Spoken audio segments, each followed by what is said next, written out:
qué es tan difícil la construcción de una tercera fuerza competitiva y con posibilidades reales de acceso al poder, teniendo en cuenta que usted estuvo cerca, literalmente cerca, después de la crisis del 2001-2002, allá por el 2003? Sí, a veces el gran secreto de la vida política es hacer converger fuerzas que normalmente son heterogéneas y es esa actitud unitaria y convergente lo que crea la posibilidad. Yo creo que el caso hubo una actitud de atomización y me parece a mí, de proyectos personales. Yo creo que si hubieran insistido en armar un espacio y lo hubieran hecho con reglas que todos aceptaban, hubieran tenido un rol. No sé de qué magnitud, pero hubieran tenido un rol. Creo de todas maneras que la participación de la expresidente en la fórmula produce una brutal polarización y eso hace muy difícil a las terceras fuerzas actuar. ¿Usted cree que la Argentina es Macri, Cristina, Cristina o Macri? No, yo digo, en general la presencia de la expresidente en la fórmula, con esta cosa increíble que el vicepresidente nomina al presidente y el vicepresidente nomina a los candidatos a gobernador y vicegobernador de la provincia de Buenos Aires, que reconozcamos es una situación anómala, sí, claro. Revela quién tiene el poder. Ahí, de verdad, nadie piensa que va a ser Alberto Fernández. La lógica del poder es quien está en condiciones de hacer un ejercicio, a mi modo de ver, impactante del poder. O sea, en cualquiera de los casos la lapicera la va a tener Alberto y algunos dicen no es un títere y va a tomar decisiones. Yo no dije eso, yo digo las demostraciones de poder que la expresidente ha hecho, no estando en el gobierno. Una cosa cuando usted tiene el presupuesto, desde fuera del gobierno ha armado la provincia de Buenos Aires, la capital y la presidencia de la República. Si eso lo hace fuera del poder, usted dice cuánto más podría hacerlo ya dentro del poder. No, esa es la presunción que va a tener el votante medio. Y eso es lo que a mí me induce a pensar que si ella no estaba, la polarización era menos evidente. Estando ella va a generar polarización.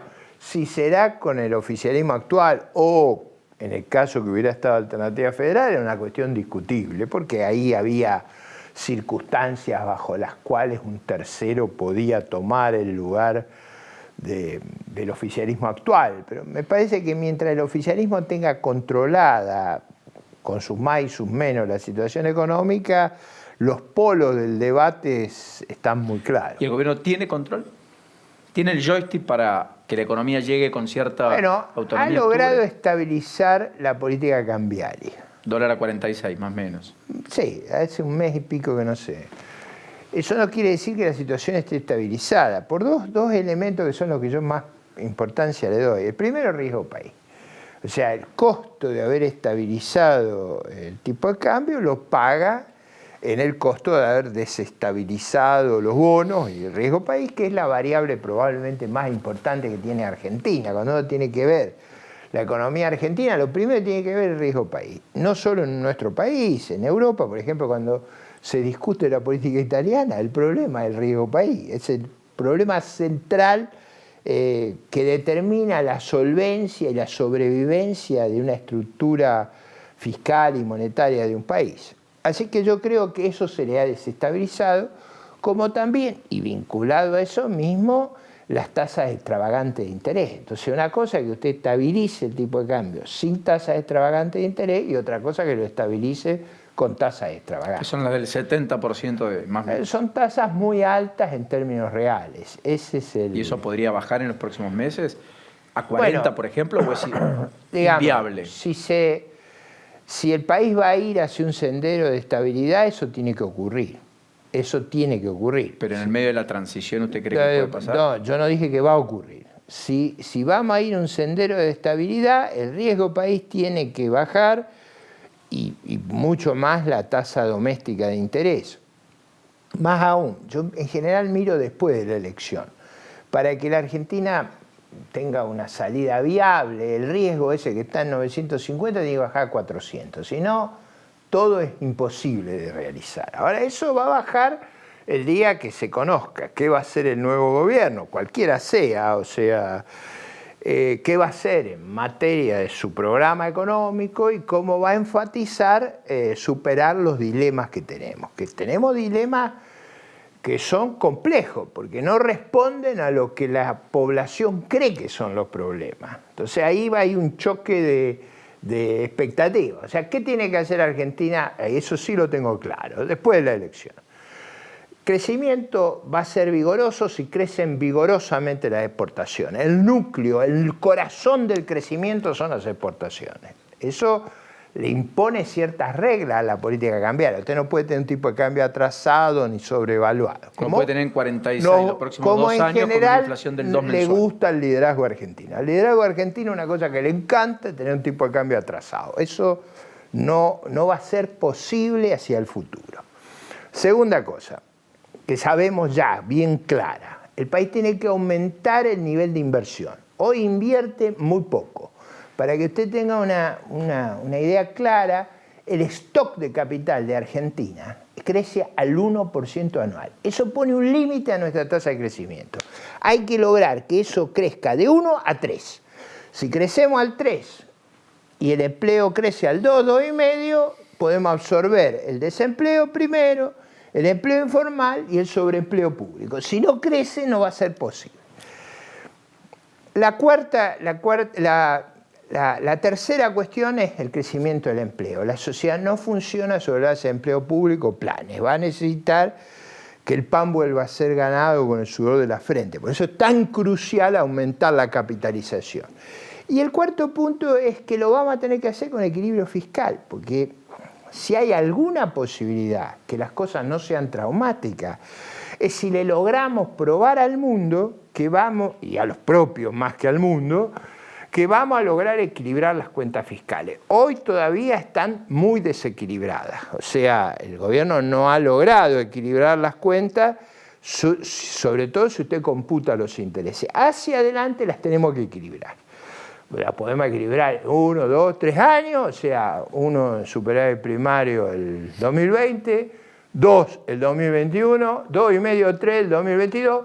¿Cuánto vamos a necesitar? Depende mucho de cuánto baje el riesgo país y de qué reformas estructurales somos capaces de hacer. Cuanto más reforma estructural, menos esfuerzo fiscal. Cuanto menos reforma estructural, más esfuerzo fiscal. ¿Y reforma estructural es reforma jubilatoria, laboral, fiscal? Yo diría, una reforma que es inescapable por el problema que tenemos es la reforma jubilatoria. Esa es una reforma a 30 años, no es una reforma que usted la hace mañana. Es una reforma que se extiende a lo largo de 30 años. ¿Qué hace? ¿Aumenta la edad jubilatoria? Bueno, hace muchas cosas, pero yo diría, una de las cosas que tiene que hacer es ir deslizando la edad de retiro de acuerdo a la esperanza de vida. O sea, tiene que haber una relación entre la esperanza de vida, sí. Eso lo han hecho la mayor parte de los países del mundo. Va a tener que aumentar el número de años de aporte y va a tener que establecer una relación más estrecha entre lo que la gente aportó y lo que cobra. O sea, acá hay mucha gente que aportó toda su vida y cobra poco, y hay gente que no aportó y cobra... Con lo cual es inequitativo el sistema. Efectivamente. En la universalidad, ¿usted cree que pierde? Ahí hay un tema donde hay un tratamiento muy desigual a personas que hicieron un esfuerzo gigantesco a lo largo de su vida y personas que no hicieron esfuerzo y que tienen el mismo tratamiento. Eso es profundamente injusto. ¿Eso no implica volver al sistema de FJP? No, para nada. Eso es otro problema. Ese es otro problema, porque eso tiene que ver con cómo se gestiona el sistema de pensiones. Eso se puede hacer con una administración estatal o no.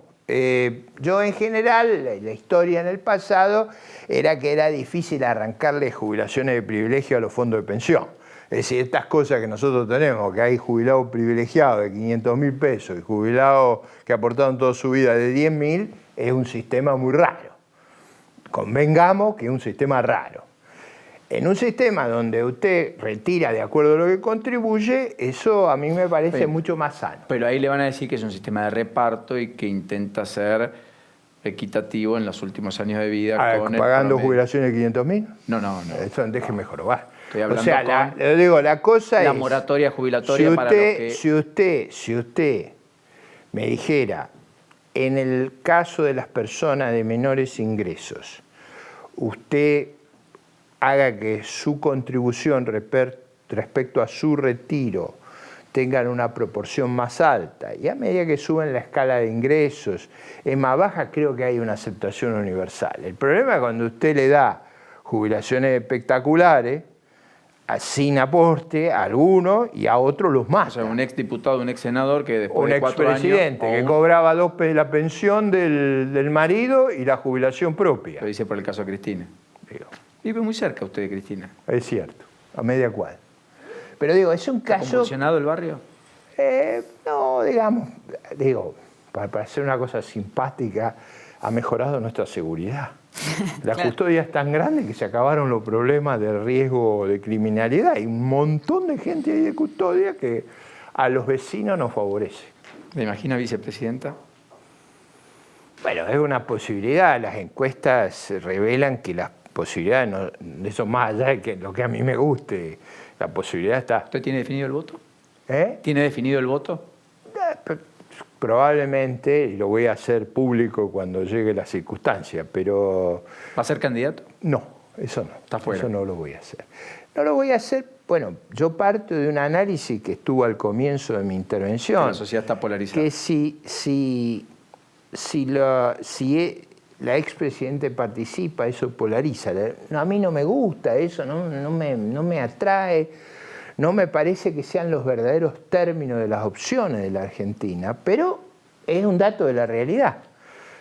A mí tampoco me gusta la falta de concordia, el antagonismo, las actitudes descalificantes, pero bueno, forman parte de hace bastantes años de lo que yo creo que le hace mal a la sociedad, pero me guste a mí o no me guste, Son así. pasa eso. ¿Habla con Macri? No.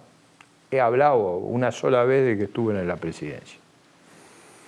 ¿Se siente cerca ideológicamente, lejos? Bueno, todo el mundo sabe que yo he criticado la gestión de gobierno desde antes que empezara. O sea, yo creo que el problema esencial de la gestión estuvo en la campaña del 2015. Usted se acuerda la campaña de los globitos y el bailecito. Porque usted con una campaña gestual, usted transmite una información sobre qué problemas va a enfrentar y con qué firmeza los va a enfrentar. Si usted está para el bailecito y para los globitos, es que usted cree que no hay grandes problemas. Usted se lo imagina a Churchill haciendo el discurso batallaremos en las playas, en las colinas, solo ofrezco sangre, sudor y lágrimas, bailando. No, la actitud gestual es muy importante en política. Mucha gente no está en condiciones de decodificar lo que decimos, pero sí ve nuestra actitud, sí ve por imágenes que usted transmite. Cuando usted transmite que hay una crisis muy severa, no hay lugar para bailecito y globito. Usted transmite un diagnóstico. Y yo creo que ese error de diagnóstico inicial ha sido tremendo para el gobierno. Lo último antes de Déjeme una cosa ahí en el error. El error no es solo la descapitalización del populismo, es que en el segundo, esto es muy importante para el debate electoral, lo que le voy a decir ahora. En el segundo semestre del 2014 se derrumbaron los precios de las commodities. Paulino, nosotros vivimos de las commodities. Si la soja cae, digamos, de 700 a 300, nuestro nivel de vida va a sufrir enormemente. Si las exportaciones nuestras caen de 85.000, 90.000 a 55.000, hay un inmenso problema. Si usted no lo reconoce, la realidad se lo va a hacer reconocer en una piña espectacular que se va a dar. Como la que se dio el presidente Macri. Antes de dejarlo con Nacho y con Lourdes, ¿deja con más problemas o con menos problemas el gobierno Macri el 10 de diciembre? O si él continúa, va a tener más o menos problemas de los que había heredado. Hay cosas que están más encausadas, yo creo. O sea, me parece que el problema energético atroz que teníamos se ha encauzado. Me parece que la magnitud de los déficits por ejemplo, el déficit externo se ha reducido. Me parece que muchas cuestiones que trababan las operaciones de la iniciativa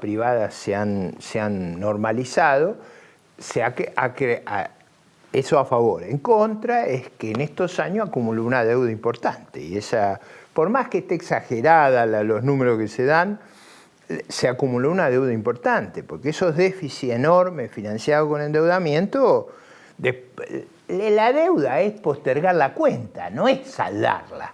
Entonces, usted cuando hace deuda, le pasa al futuro la cuenta de hoy. Entonces, ahora hemos agregado la cuenta del incremento de la deuda.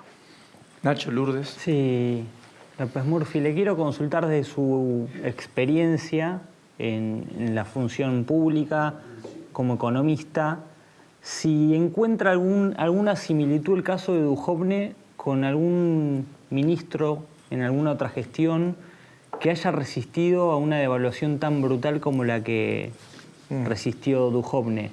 ¿Y por qué cree que resistió tanto en la función? ¿No? Lleva casi 3 años con resultados que uno no termina de ver. Yo creo que básicamente el ministro es muy funcional al presidente. O sea, yo tiendo a pensar que el ministro durante mucho tiempo convivió con una situación de poder muy limitado. Ese poder ha ido aumentando, pero no me parece que hubiera sido fácil encontrar a alguien que tuviera esa adaptabilidad al presidente. Yo creo que ese es un atributo que el presidente valora mucho y es por eso que está. O sea, la sensación que yo tengo es que la misma autoridad del Poder Ejecutivo no le echan la culpa a Duhovne, lo que pasó se la echan a los anteriores. Claro, o sea, un ministro con mayor personalidad, con mayor peso yo diría específico. Con una actitud que por su propia figuración política impide que pasen cosas. Claro. Eso, usted sabe que el presidente, uno de los errores para mí enorme que cometió, fue fragmentar la gestión de la cuestión económica. Usted se acuerda cómo era jefe de gabinete, vicejefe de gabinete, 6 ministros a cargo. Eso es una cosa, yo no sé cómo se podía manejar eso, cómo se podía convivir en ese contexto. Entonces, yo creo que eso fue todo equivocado, pero eso responde a una característica del presidente que bueno, el que fue electo es él. A veces usted tiene grandes discrepancias. A mí me ha tocado estar en gobierno donde mi opinión era diferente de la del presidente de la República, pero el que tenía legitimidad de origen era el presidente. Si discrepábamos, yo no tenía nada que hacer ahí. Por más que yo creyera que tenía toda la razón del mundo, y probablemente la historia lo explicó con mucha claridad. Todo lo que en ese momento se dijo ocurrió, y ocurrió casi matemáticamente, pero la legitimidad de origen, el que es responsable ante el electorado es el presidente. Y si el presidente elige sus ministros, si usted quiere ese sistema organizativo que pergeñó el presidente Macri, está en las antípodas de lo que yo haría si ocupara su cargo, pero no lo ocupo. Y si usted fuera presidente, ¿qué es lo que haría, digamos, para tener una estructura económica? Yo no tengo doble discurso, lo que dije hace un rato. O sea, porque no es tampoco es, yo trato de no inventar. O sea, mira, los países que son emergentes o menos desarrollados tienen que aprovechar la experiencia de los que están más desarrollados. Usted no vuelve a inventar la rueda ni el plano inclinado. No. Usted aprovecha. Entonces yo miro qué hicieron los países exitosos. ¿Qué hizo Irlanda, que tuvo una crisis espantosa? ¿Qué hizo Portugal, que tuvo una crisis espantosa? Bueno, se centraron en las exportaciones, dinamizaron la inversión, subieron la credibilidad. A mí hoy me llena de... me conmueve. España se endeuda al 0,5% a 10 años. España. Portugal al 0,6%. Nosotros pagamos 12%.